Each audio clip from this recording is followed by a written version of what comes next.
هذا القرآن يوحدنا لطريق الخير يوجهنا الله تعالى أنزله ورسول الله معلم. أعوذ بالله من الشيطان الرجيم. بسم الله الرحمن الرحيم.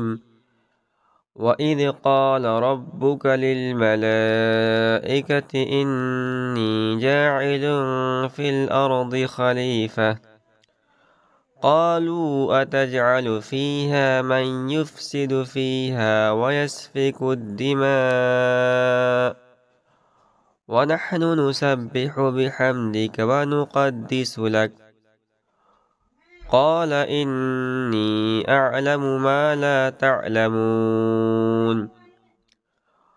وعلم آدم الأسماء كلها ثم عرضهم على الملائكة فقال أنبئوني بأسماء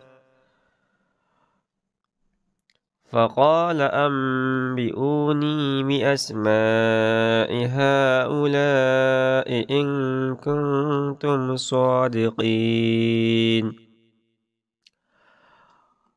قالوا سبحانك لا علم لنا إلا ما علمتنا إنك أنت العليم الحكيم. قال يا آدم أنبئهم بأسمائهم فلما أنبأهم بأسمائهم قال ألم أقل لكم إني أعلم غيب السماوات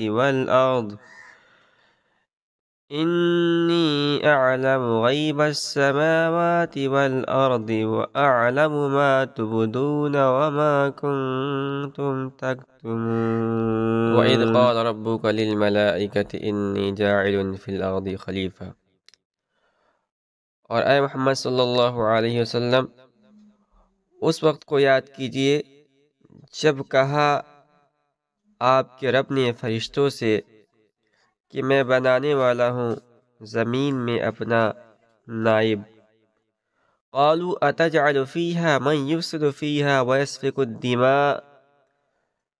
تو فرشتوں نے کہا کہ کیا بنانے والے ہیں آپ زمین میں اس کو جو فساد کرنے والے ہیں اور خون بہانے والے ہیں. وَنَحْنُ نُسَبِّحُ بِحَمْدِكَ وَنُقَدِّسُ لَكَ.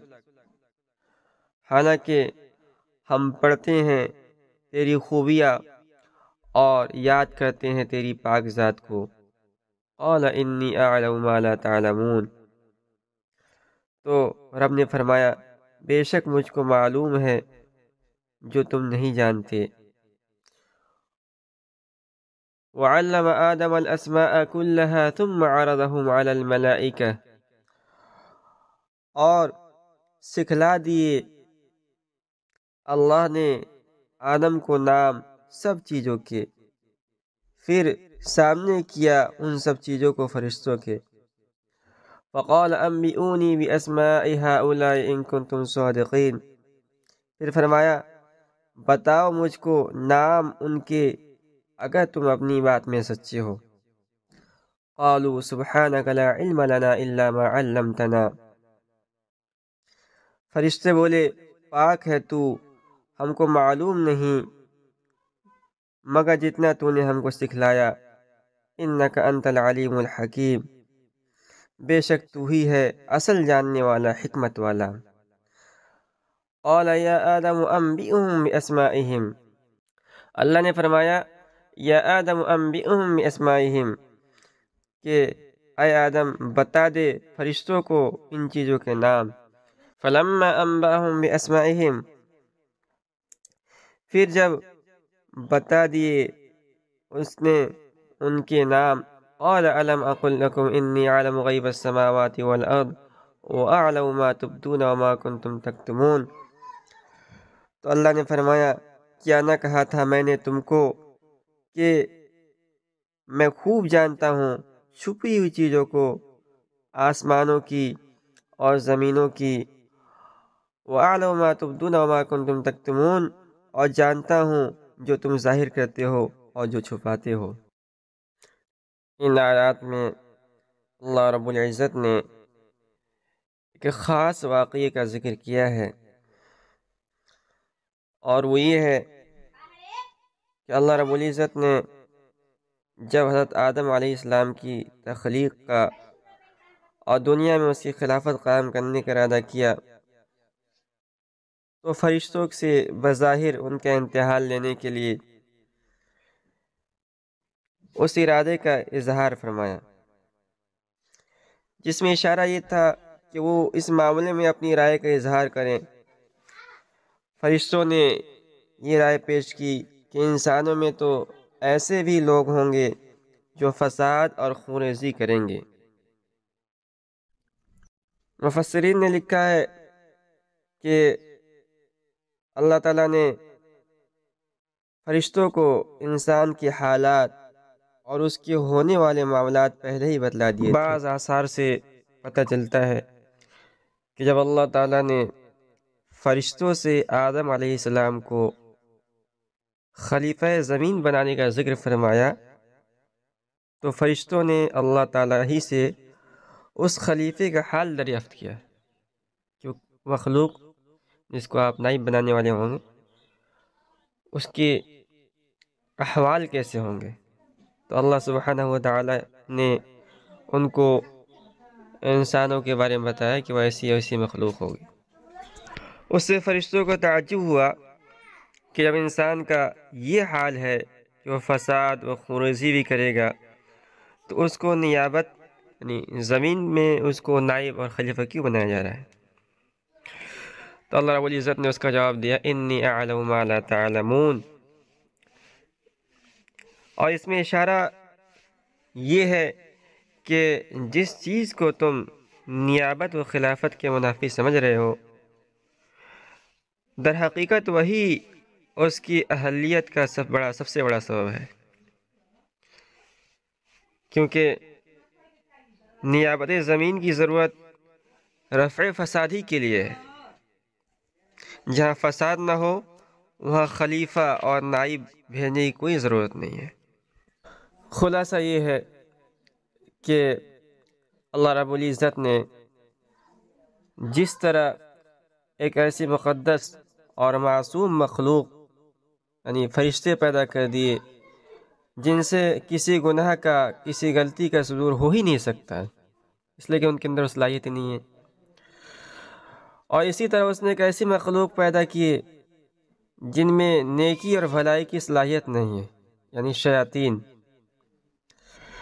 اسی طرح ایک ایسی مخلوق بھی پیدا کرنا یہ اللہ رب العزت کے منشا کے موافق تھا کہ جس میں خیر و شر، نیکی اور بدی کا مخلوط مجموعہ ہو، جس میں خیر و شر کے دونوں جذبات ہوں، اور جو جذبات شر کو مغلوب کر کے خیر کے میدان میں آگے بڑھے۔ وَعَلَّمَ آدَمَ الْأَسْمَاءَ كُلَّهَا ثُمَّ عَرَضَهُمْ عَلَى الْمَلَائِكَةِ، اس آیت میں اللہ رب العزت نے حضرت آدم علیہ السلام کے علمی تفوق کو فرشتوں پر ظاہر کرنے کے لیے ایک شکل اختیار کی کہ حضرت آدم علیہ السلام کو انہوں نے بہت سارے چیزوں کے نام سکھلا دیے۔ وَعَلَّمَ آدَمَ الْأَسْمَاءَ كُلَّهَا، مفسرین نے لکھا ہے کہ آدم علیہ السلام کو اللہ رب العزت نے بہت سارے دنیا میں جو مستعمل ہونے والی چیزیں ہیں، مثال کے طور پر ہم سالن نکالنے کے لیے جو ڈونگے کا استعمال کرتے ہیں، چمچ کا استعمال کرتے ہیں، تو یہ سب مسمیات ہیں نا، ڈونگا ہے، چمچ ہے، تو ان سب مسمیات کے نام اللہ رب العزت نے سکھلا دیے۔ بلکہ امام رازی رحمۃ اللہ علیہ نے تفسیر کبیر کے اندر لکھا ہے کہ صرف نام ہی نہیں سکھایا بلکہ ان کے خواص بھی سکھا دیے کہ اس کی ایک خاصیت ہے، اس کی ایک خاصیت ہے۔ اب اللہ رب العزت نے جو یہ نام سکھلائے، یعنی جو تعلیم دی گئی ہے آدم علیہ السلام کو، اب اس کی شکل کیا ہوگی؟ بعض مفسرین نے لکھا ہے اس کی شکل یہ تھی کہ فرشتوں سے الگ ان کو تعلیم دی گئی، جس کی وجہ سے فرشتوں کو ان مسمیات کے نام اور خواص معلوم نہ ہو سکے۔ بعض مفسرین نے لکھا ہے کہ نہیں، بلکہ تعلیم عام تھی، لیکن آدم علیہ السلام کی طبیعت کے اندر اللہ رب العزت نے وہ صلاحیت رکھی تھی کہ انہوں نے اس علم کو اخذ کر لیا، محفوظ کر لیا، اور فرشتے محفوظ نہ کر سکے۔ بہرکیف سکھلانے کے بعد اللہ رب العزت نے ان مسمیات کو سامنے کیا۔ مثال کے طور پر اسی مثال کو لے لیجیے، ڈونگے ہے، چمچ ہے، اور اس طرح کی چیزوں کو سامنے رکھ کر فرشتوں سے کہا کہ بھائی ان مسمیات کو کیا کہتے ہیں، ان کے نام بتلاؤ۔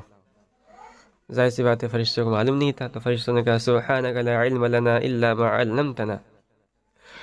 اور پھر جب ان مسمیات کو آدم علیہ السلام کے سامنے کیا گیا تو آدم علیہ السلام چونکہ عالم ہو چکے تھے، ان چیزوں کے ناموں کو محفوظ کر لیا تھا، تو انہوں نے فٹافٹ بتلا دیے۔ تو اللہ رب العزت نے فرشتوں سے کہا الم اقل لکم انی اعلم غیب السماوات والارض واعلم ما تبدون وما کنتم تکتمون۔ اور اس طرح فرشتوں کے سامنے حضرت آدم علیہ السلام کے علمی تفوق ثابت ہو گیا۔